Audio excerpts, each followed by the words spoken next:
오늘은 하나님을 기쁘시게 하기 원합니다. 하나님을 기쁘시게 하기 원합니다 라는 제목으로 하나님 말씀 전하고자 합니다. 제가 어렸을 때 곤충 채집이 학교 숙제였습니다. 여러분들도 그러셨죠? 곤충 채집에서 이제 개학할 때 되면 이게 곤충을 잡아가야 되는 거예요. 근데 이제 제가 부산에 살았는데 이게 잠자리, 매미 이런 게 충분치 가는 거예요. 경쟁이 치열해요.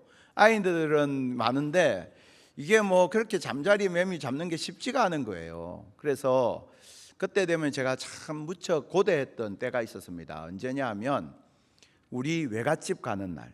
외갓집이 저 울산 가기 전에 서생이라는 시골 마을이었는데요. 거기에 이렇게 가면 거기는 이제 시골이니까 뭐 지천으로 얘네들이 있는 거예요. 그래서 걔네들을 잡아서 통에 이렇게 넣어서 학교에 가지고 갔던 그런 기억이 있습니다. 그리고 이제 뭐 그 외에도 참 다양한 걸 잡았던 것 같아요. 어렸을 때는 뭐 송충이도 잡고 쥐도 잡았잖아요. 그래서 우리나라가 대대 전국적으로 쥐 잡는 날이 있었잖아요. 아시죠? 쥐약 놓는 날. 그래서 이제 뭐 지금 같으면 12월 31일 오후 7시 벽보가 있거든요. 벽보에서 딱 붙여놓고 공지가 나가는 거예요. 그래서 이날 몇 시에 쥐약을 놔야 된다. 이게 쥐를 너무 이 설명을 길게 하는 것 같아요. 쥐를 한 집에서만 쥐약을 놓고 나머지는 안 놓으면 효과가 없어요. 모든 집에 다 놓아야 얘가 어디를 가든 먹고 천국을 가는지 어떻게 하는지 모르지만 하여튼 이렇게 된단 말이에요. 그래서 그렇게 해서 전국적으로 다 그렇게 쥐를 잡고 그 학생들에게도 숙제 내줬잖아요. 쥐꼬리 잘 나오기. 모르시는 것처럼 쥐꼬리 그래서 이렇게 넣어서 오기, 이런 시대가 있었죠. 제가 쥐 이야기를 하면 생각이 나는 게요, 저희 집이 이렇게 자고 있으면 천장에 쥐가 막 다니는 소리가 들려요. 후루룩 소리가 들려요. 그래서 그냥 그것까지는 늘상 들렸으니까, 그게 자장가 소리로 들렸으니까. 근데 어느 날 이게 장마철에 비가 이렇게 오면 옛날 집들은 누수가 좀 되지 않습니까? 그게 아마 천장 한쪽이 물이 들어가서 약간 젖어 있었나 봐요. 탁 하다 갑자기 퍽 꺼지더니 천장에 구멍이 뻥 뚫리면서 쥐가 확 떨어진 거예요. 굉장히 저를 불쌍한 눈으로 그래갖고 쥐가 확 쥐가, 저도 놀랬지만 쥐는 얼마나 놀랬겠어요. 그렇잖아요. 위에서 확 떨어졌으니까. 그러니까 얘가 전력 질주를 하고 뛰어가는 거예요. 뛰어가면서 우리 집안 식구들 다 넘고 가는데 제가 그 밤을 아직도 생생하게 기억해요. 그렇게 뭘 이렇게 잡아서 이렇게 그 당시에 그래서 쥐를 제가 엄청 미워했던 기억이 나요. 설교는 안 하고 웬 이런 쥐 잡는 이야기를 길게 하냐. 이게 오늘 이제 말씀하고 좀 연결되는 부분이 있어서 그렇습니다. 오늘 우리가 읽은 이 본문의 처음 10절을 보시면 이렇게 표현하고 있어요. 우리 조상 이스라엘의 하나님 여호와여. 이스라엘의 하나님 여호와라는 표현은 자주 나와요. 그런데 우리 조상 이스라엘의 하나님 여호와, 그 말은 이스라엘이 사람이라는 뜻이죠.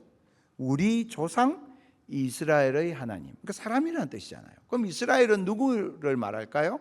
뭐 성경을 아시는 분들은 금방 아시겠지만 야곱이라는 인물의 새 이름이 이스라엘이죠. 그러니까 저 말씀을 이렇게 할 수도 있죠. 우리 조상 야곱의 하나님 여호와여, 이렇게 할 수도 있죠. 그런데 사실 이스라엘 12지파 이름이 어디서 온 겁니까? 다 야곱의 아들들의 이름이란 말입니다. 그러니까 야곱의 아들들 12명에서 12지파가 나왔단 말이에요. 그러면 그 야곱은 어떤 인물이었느냐? 야곱은 별로 존경할 만한 구석이 없는 인물이었어요. 야곱은 날 때부터 약간 사기꾼 기질이 있는 인물이었고요. 자기 아버지도 속이고요. 그야말로 생존을 위해서는 수단 방법을 가리지 않는, 그러니까 막 굉장히 고상하고 뭐 이렇게 이런 캐릭터가 아니었단 말입니다. 그래서 이 야곱에 대해서 성경은 참 구체적으로 이런 식으로 묘사하기도 합니다. 이사야 41장 14절을 보시면 버러지 같은 너 야곱아. 이 야곱 입장에서는 기분 많이 나빴을 것 같은데, 버러지 같은 너 야곱아. 이때 이 버러지라는 이 히브리어는 정말 벌레를 뜻해요. 그러니까 언제 이 단어가 나오느냐 하면, 이스라엘 백성들이 광야에 나왔을 때 만나가 내리지 않습니까? 하나님께서 말씀하십니다. 그 만나는 그날치 먹을 정도만 거두어라. 그죠? 근데 이스라엘 백성들이 욕심이 생긴 거예요. 그래서 오늘 내가 내일 것까지 거두어야지. 그러면 내일은 그냥 룰루랄라 놀 수 있으니까 오늘 많이 걷고 내일은 쉬자. 그래서 이틀치를 거두었어요.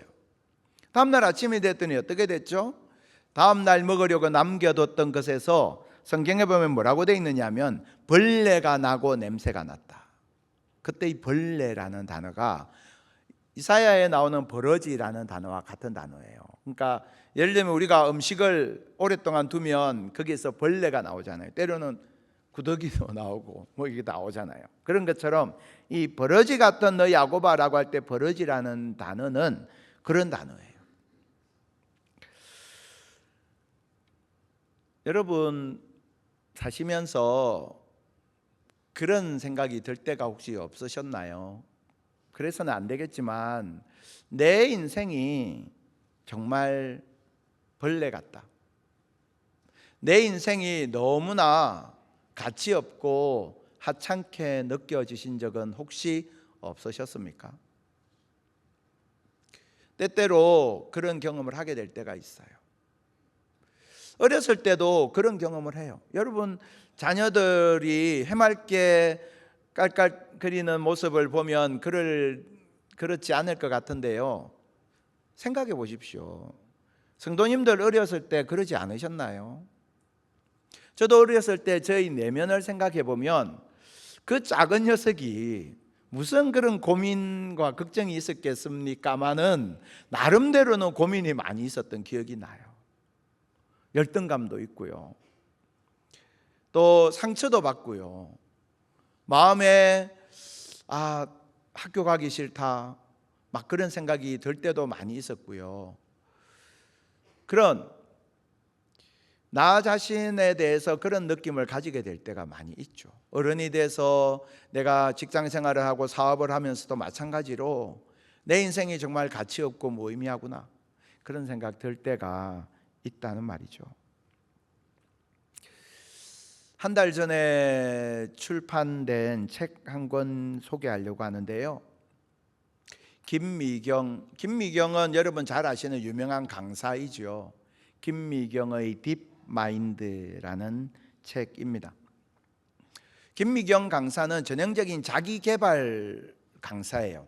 자기개발서, 저는 제 개인적으로는 저는 자기개발서 그렇게 좋아하지 않습니다. 이게 지나치게 성과 위주고 목표지향적이어서 그렇게 자기개발서만 계속 읽는 것은 사실은 인생에 많은 도움이 되지 않는다고 저는 생각하는 사람입니다.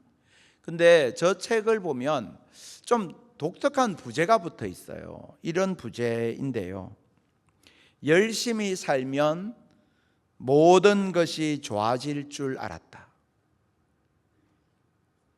열심히 살면 모든 것이 좋아질 줄 알았다. 그게 우리의 마음 아닙니까? 우리는 그렇게 생각합니다. 열심히 살면 다 잘 되는 거야. 근데 내가 지금 안 되는 거는 왜? 내가 열심히 안 살아서 그런 거야. 열심히 하면 다 되지. 아이들에게도 우리 그런 말 하지 않습니까? 네가 안 되는 건 열심히 안 해서 그런 거야. 그래서요, 우리나라 사람들 마음속에 내가 열심히 안 살아서, 열심히 안 해서 내가 이렇게 산다라는 자책감이 굉장히 많습니다. 서양에 비해서 동양 유교 문화권의 사회일수록 더 그래요. 자책감이 많아요. 그 자책감이 어떻게 발전되느냐 하면 열등감으로, 비교의식으로, 화로 표현됩니다. 부제가 열심히 살면 모든 것이 좋아질 줄 알았다. 그래서 제가 저 책을 구입을 해서 이제 읽었던 거예요. 근데 이제 저는 오늘 이 시간에 저 책에 대한 내용, 저 책의 내용을 말하고자 하는 건 아니에요. 저 김여경이라는 강사가 했던 간증에 대한 이야기를 하려고 합니다. 저 책에는 그 간증 이야기는 없습니다. 네. 이분이 모태신앙이에요. 아버지는 장로님, 어머니는 권사님. 모태신앙인데 가족들이 늘 그런 이야기를 했대요. 내가 너를 위해서 기도한다. 근데 그 말이 그렇게 듣기가 싫더래요. 왜냐하면 나는 내 인생 잘 사는데, 나는 내 방법대로 잘 사는데 뭐가 아쉬워서 뭘 기도해 준단 말이냐, 자신만만했던 거죠. 강사로 이제 성공을 하기 시작했어요. 직원 7명을 두고 나름 유명세를 떨쳤어요. 그러다가 여러분 아시는 것처럼 코로나가 왔잖아요. 코로나가 오니까 어디 가서 강의를 합니까? 그러니까요, 강의가 뚝 끊어졌어요. 통장을 딱 펼쳤더니 어느 날 통장 잔고에 진짜 빵이 찍혔대요. 여러분, 잔고가 0인 통장, 진짜로 0이 딱 찍혀 있더래요. 아무것도 할 수 없는 상황.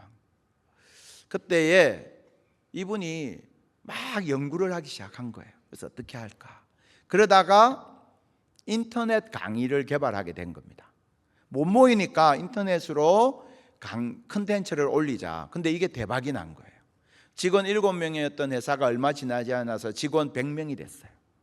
한 달에 나가야 되는 월급이 5억에서 6억, 그 월급을 내야 되는, 그만큼 회사가 커진 겁니다. 근데 문제는 그 다음에 찾아왔어요. 그 다음에 코로나가 없어졌잖아요. 엔데믹 상태가 됐잖아요. 사람들이 더 이상 온라인으로 컨텐츠를 소모하지 않는 거죠. 현장에 가서 충분히 좋은 강연을 들을 수 있는데 굳이 온라인으로 들어야 될 이유가 별로 없다라고 생각하게 되는 겁니다. 매출이 급감하기 시작해요. 그렇게 매출이 급감하던 어느 날 자기 회사의 재정 담당 부사장이 찾아와서 그 말을 하더래요. 대표님, 이대로 가면 몇 개월 이내에 부도 납니다. 그러면 대표님 20대 엄청 가난하셨죠? 딱 그때로 돌아갑니다. 뭔가 조치를 취하셔야 합니다. 그때 이분이 그런 마음이 들더라는 겁니다. 아니, 그래도 내가 자기계발 강사로 내가 이렇게 유명한 사람인데 여기에서 내가 중단하면 나 부끄럽고 창피해서 못 산다. 계속 더 가봐야 돼. 근데 상황이 나아지질 않는 거예요. 점점 어려워지기 시작하는 거예요. 하루는 몸이 너무 좋지 않아서 병원을 갔더니 병원에서 혈압을 쟀는데 혈압이 189가 나왔대요. 의사가 당장 큰 병원 가보라고. 근데 병원 안 가고 다시 회사에 와서 그날 밤새서 일을 했대요. 내가 어떻게 하든지 이걸 돌파해 보겠다. 그렇게 열심히 뭔가를 해보려고 했는데요, 나를 바라보는 직원들의 눈초리가 바뀌기 시작하더라는 거예요. 직원들의 눈에 원망이 점점 보이기 시작하더라는 거예요. CEO가 제대로 못해서 회사가 이 모양이다. 그런 소리가 막 들리는 것 같더래요. 심지어는 그래서 이분이 엘리베이터를 탈 수가 없었대요. 왜? 엘리베이터에서 직원을 만났을 때 그 눈을 마주칠 자신이 없어서. 그래서 계단으로 다녔다는 거예요. 그만큼 힘들었다는 것이죠. 하루는 가만히 앉아서 생각을 했다는 거예요. 나는 지금도 열심히 살고 있고 지금도 최선을 다해서 사는데 내일도 열심히 살 거고 한 달 뒤에도 나는 이거보다 더 열심히 못 살아. 근데 지금 나는 100%, 200%로 열심히 살고 있는데 이 상황이 과연 한 달 뒤, 2달 뒤면 달라질까? 달라질 수가 없는 거예요. 내가 덜 열심히 살고 있으면 내가 조금만 더 열심히 살자, 그러면 뭔가 달라질 거야 라고 생각할 수 있지 않습니까? 근데 더 이상 열심히 살 수 없을 만큼 열심히 사는데 상황이 어떻게 달라질 수 있겠느냐는 거죠. 마음에 낙심이 막 찾아오더래요. 그런 생각이 들더랍니다. 내가 여기서 떨어지면 죽겠지. 건물 밖으로 나가서 떨어지면 내가 죽겠지. 그 생각이 일주일 내내 들더라는 거예요. 마음속에 그런 마음이 찾아왔다는 거죠. 그렇게 그런 마음과 싸우다가 갑자기 마음속에 그런 생각이 들더래요. 집에 가고 싶다. 집에 가고 싶다. 그 마음이 딱 드는데 전화가 때르릉 울린 거예요. 자기 언니가 전화를 한 거예요. 근데 그 언니가 목사님이거든요. 전화기를 붙들고 이분이 울면서 말했대요. 이렇게 말했답니다. 언니, 나 좀 살려줘. 내가 지금 벼랑 끝에 매달려 있어. 내가 열심히 살았거든. 그래서 끝까지 왔는데 아무것도 없어. 나 좀 살려줘. 그 말을 듣고는 이 언니가 바로 밤 11시에 달려왔더라는 거예요. 그리고는 그날 모태신앙인데 그날 영접 기도를 했어요. 그게 작년 3월 22일. 그렇게 이분이 하나님을 다시금 만나게 된 거죠. 그때의 그 마음을 간증을 하면서 이렇게 표현을 했는데요. 제가 그대로 한번 읽어봐 드리겠습니다. 제가 느낀 감정이 회사가 그렇게 되니까 내가 쓸모가 없어지는 거예요. 그럼 나는 어디로 가야 되지? 그때 내 주위에 어땠는지 아세요? 아무도 없는 거예요. 허허벌판에 벌거벗고 서 있는 것처럼 아무도 없는데 하나님이 와서 나한테 옷을 입혀주시면서 자, 입어. 너는 내 딸이고 이제부터 옷 입고 열심히 막 살지 말고 열심히 잘 살아. 막 사는 거랑 잘 사는 거랑 달라. 내 밖에 있으면 막 산다. 그런데 내 안에 있으면 잘 산다. 허벌판에 나를 가려줄, 나의 부끄러움을 가려줄 옷이 하나도 남지 않아서 벌거벗고 있는 것처럼 느껴지는 그 순간에 하나님 찾아오셔서 그에게 옷을 입혀주시고 너는 내 딸이야.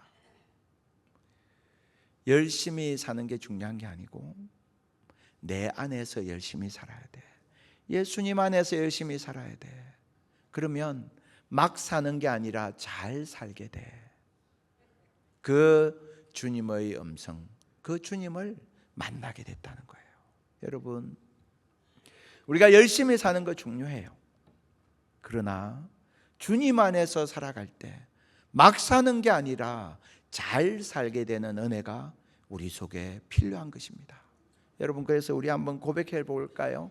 막 살지 말고 잘 삽시다. 우리 한번 고백해 볼까요? 막 살지 말고 잘 삽시다. 잘 사는 비결은 내가 예수 그리스도 안에 있는 거예요. 예수님께서 내게 입혀주시는 자녀됨의 그 옷을 날마다 들여다보고 사는 거예요. 그래서 이분이요, 직원들을 다 모았대요. 모으고는 회사 상황에 대해 설명을 하고 정리를 하기 시작한 거예요. 100명이던 직원을 30명으로 줄였어요. 일을 확 줄인 거죠. 그리고는 시간이 좀 남으니까 책을 읽기 시작한 거예요. 그때 이분이 읽었던 책이 마틴 부버라는 유대인 철학자의 책인데요. Ich und du라고 하는 나와 너라는 굉장히 유명한 책입니다. 읽어보신 분들도 꽤 있으실 겁니다. 나와 너. 뭘 말하느냐 하면 세상에는 두 가지 관계가 있다는 거예요. 나와 그것, I, it. 나와 그것과의 관계가 있고 나와 너와의 관계가 있다. 그것을 ich und du라고 하는데요, 인격적인 관계를 말하는 거예요. 사람과의 인격적인 관계, 하나님과의 인격적인 관계. 그 인격적인 관계 속에 거할 때 인간은 행복해진다.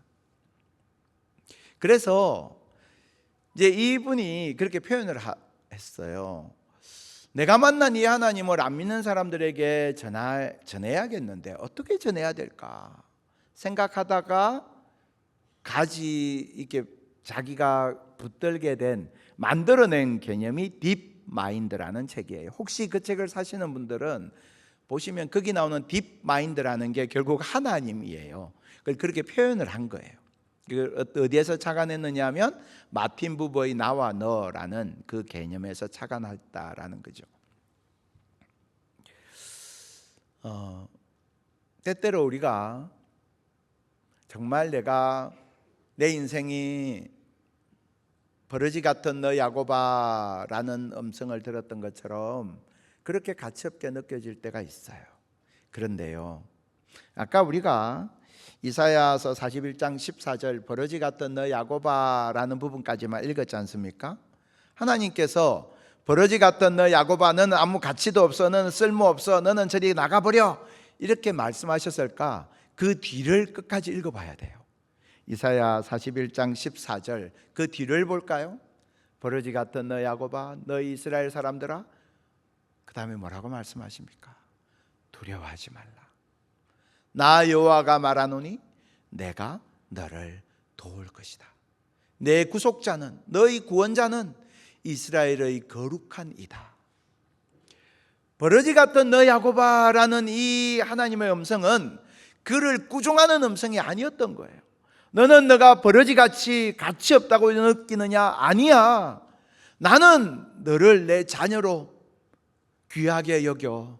내가 너를 도울 거니까 두려워하지 마. 너희 구원자는 나 여호와 하나님, 이스라엘의 거룩한 하나님이야. 나 여호와 하나님이 너를 건지는 너희 구속자, 너희 구원자야. 그러니까 두려워하지 마. 내가 너를 도와줄게. 이 하나님의 음성이 이사야서 41장 14절을 말씀이라는 것입니다. 여러분, 내 인생이 정말 가치 없게 느껴질 때, 내가 너무나 무기력하게 느껴질 때 나를 바라보시면서 나에게 다가오셔서 자녀의 옷을 입혀주시는 그 주님을 바라보는 은혜가 있기를 축복합니다. 그래서 우리는 이렇게 고백하는 것입니다. 내 인생은 던져진 것이 아니라 주어진 것입니다. 여러분, 내 인생은 아무렇게나 내팽개쳐진 빈 깡통 같은 게 아니에요. 내 인생은 던져진 게 아니에요. 내 인생은 주어진 거예요. 선물로. 하나님께서 내 인생을 선물로 내게 주신 거예요. 내게 시간을 선물로 주신 겁니다. 내 인생은 그렇게 하나님 앞에 존귀한 거예요. 하나님께서 나를 바라보시면서 너는 내 거야 라고 말씀하시고 계신다는 사실을 언제나 기억할 수 있기를 바랍니다. 그래서 오늘 이 역대상의 이 고백을 보시면요, 우리 인생에 대해서 11절을 보시면 다 주께 속하였습니다. 12절에도 부와 귀가 주께로 말미암고, 여러분 본문을 보시면 그렇게 돼 있죠. 14절에도 모든 것이 주께로 말미암아 싸우니, 주님께 우리가 받은 인생이라는 거예요. 자, 그런데 우리가 여기서 기억해야 되는 중요한 게 있습니다. 우리들이요, 사람들의 시선과 평가에 지나치게 연연해하는 경우가 많습니다. 오늘 우리가 읽은 이 역대상 29장에 나오는 다윗의 기도는요, 굉장히 중요한 기도예요. 왜냐하면 역대상 29장의 다윗의 기도는 다윗의 마지막 기도입니다. 역대상 29장 후에 다윗은 자신의 왕위를 아들 솔로몬에게 넘겨요. 다윗이 하나님 앞에 올려드린 마지막 기도, 그리고 솔로몬에게 왕위를 넘겨주고 다윗이 눈을 감는 것으로 역대상 29장이 끝나거든요. 이 기도에서 다윗은요 무슨 고백을 하고 있느냐? 역대상 29장 19절 보십시오. 19절을 보시면 두 가지 이야기를 하고 있습니다. 첫 번째, 다윗은 뭘 했느냐 하면 내가 위하여 준비한 것으로 다윗은 성전을 건축하고 싶었습니다. 그런데 하나님은 다윗에게 성전 건축을 허락지 아니하셨고 건축할 준비를 하게 하셨어요. 성전의 재료를 모으게 하셨습니다. 그리고 성전을 건축하게 하신 건 누구에게? 솔로몬에게 맡기셨어요. 그러니까 다윗에게 주신 사명과 솔로몬에게 주신 사명이 다른 거예요.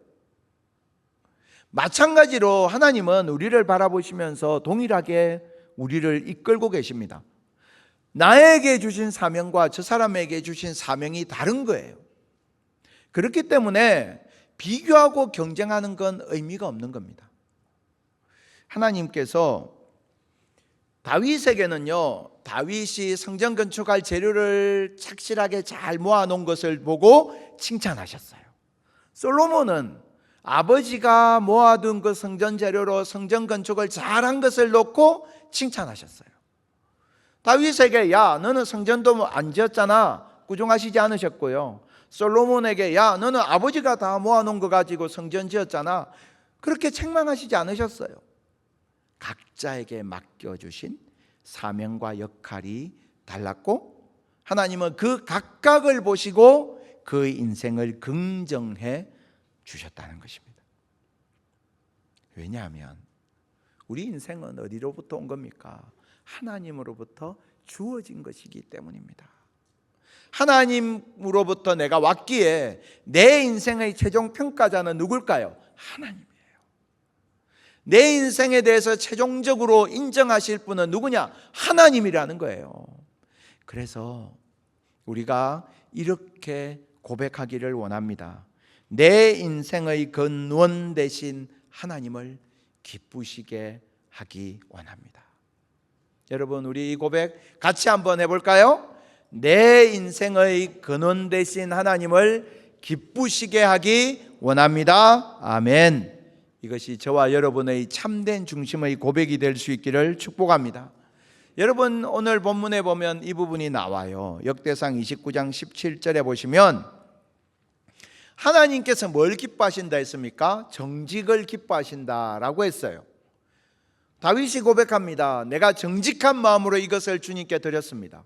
그리고 주의 백성 또한 자원하는 마음으로 감하지 아니하고 정직하게 자신의 것을 주님께 드리는 것을 보니 내가 심히 기쁘도소이다. 하나님이 정직을 기뻐하시니까 다윗도 정직을 기뻐하고 있는 거예요. 하나님이 불의를 미워하시면 하나님의 사람은 불의를 미워해야 하고 하나님께서 정직을 기뻐하시면 하나님의 사람은 정직을 기뻐해야 하는 것입니다. 그래서 이렇게 표현할 수 있어요. 하나님께서 기뻐하시는 것을 나도 기뻐하는 것이 신앙입니다. 그게 신앙이에요. 하나님이 기뻐하시는 것을 나도 기뻐하는 것, 하나님이 미워하시는 것을 나도 미워하는 것, 그게 신앙입니다. 하나님 앞에서 우리가 그렇게 그 고백 가지고 살아갈 때 하나님 우리에게 이렇게 말씀하고 계세요. 골로새서 3장 23절 같이 한 목소리로 읽습니다.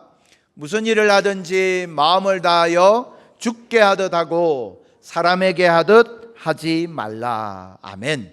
자, 주께 하듯 하는 거하고요 사람에게 하듯 하는 것은 같이 갈 수 없는 겁니다. 사람에게 하듯 하는 사람은 주께 하듯 하지 못해요. 주께 하듯 하는 사람은 사람에게 하듯 하지 않습니다.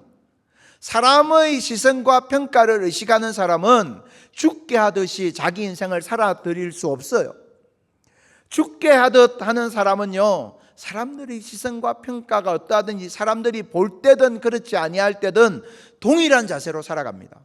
그래야 합니다. 남들이 볼 때나 그렇지 않을 때나 아무도 보지 않을 때 당신은 누구인가? 하나님께서 나를 보시고 하나님께서 나를 아시기 때문에 모든 일을 할 때 죽게 하듯 해야 합니다. 교회에서 봉사할 때도 마찬가지입니다. 청소를 할 때도 마찬가지입니다. 주중에도 토요일도 교회에 와서 교회 곳곳을 청소하시는 분들의 손길이 얼마나 귀한지 모릅니다. 여러분, 오늘도 아무 어려움 없이 예배 드릴 수 있는 것은요, 여러분이 이 자리에 오시기 전에 쓸고 닦았던 수많은 사람들의 수고 덕분입니다. 예배를 마치고 내려가서 식사를 하실 수 있는 것은 여러분이 이 자리에 오시기 전에 어제 며칠 전부터 그것을 위해서 수고했던 분들의 손길이 있기 때문입니다. 그런데요, 그 수고, 그 섬김 가운데서 우리가 기억해야 합니다. 하나님께 하는 것입니다. 사람에게 하는 것 아니고, 담임 목사 눈치 봐서 하는 게 아니고, 어느 권사님이 혼내니까 하는 게 아니고요, 하나님께 하듯이 할 때 그 봉사는 곧 예배가 되는 거예요. 그리고 그것을 하나님은 기억하십니다. 내가 예배 드릴 때도 마찬가지입니다. 겉으로 볼 때, 사람의 눈으로 볼 때는 이 자리에 앉아 계신 분들이 다 동일해요. 그런데요, 이 자리에 앉아 있으면서도 주님께 예배하는 사람이 있고요, 그냥 사람을 의식해서 앉아 있는 사람도 있을 수 있단 말이에요. 그게 결국은 내 영혼을 망가뜨리는 거예요. 우리가 예배 드릴 때도 이 예배가 내가 정말 주님 앞에 드리는 예배라는 이 본질을 잊지 아니하면 이 예배를 통해서 하나님께서 우리에게 풍성한 은혜를 부으시고 우리의 인생을 더 복된 길로 이끄시는 줄 믿습니다. 모든 일을 할 때 죽게 하듯 해야 합니다. 이것을 훈련해야 합니다. 왜냐하면 내가 지금 처지와 형편이 어떠하든지, 내가 지금 통장에 잔고가 얼마이든지, 사람들이 나를 인정하든지 그렇지 아니하든지 간에 하나님은 지금도 나를 보고 계시기에, 하나님은 내가 가장 헐벗었을 때도 나를 외면하지 아니하시고 나에게 찾아오셔서 나의 수치를 가려주시고 나의 부끄러움을 덮어주시고 나의 그 추운 겨울을 견딜 수 있게 사랑의 옷으로 입혀주시는 분이시기 때문에 하나님이 내 인생의 근원이니까 그 하나님을 기쁘시게 하기 위해서 나는 하나님 기뻐하는 일을 하겠습니다 고백하고 살아가는 그 사람의 삶 전체 24시간 일주일이 다 하나님 받으시는 예배인 줄 믿습니다.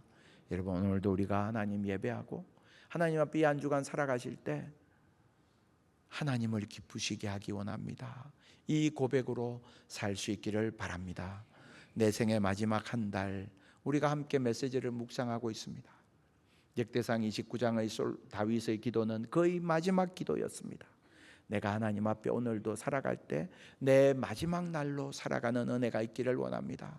오늘 이 하루는 내가 여태까지 살아온 날의 마지막 날이고 내가 앞으로 살아갈 날의 첫날입니다. 이 하루가 얼마나 소중한 날인지 모릅니다. 오늘 이 하루도 그 하나님 바라보고 그 하나님 경외하며 그 하나님을 기쁘시게 하고 살아가는 저와 여러분 다 될 수 있기를 주님의 이름으로 축복합니다.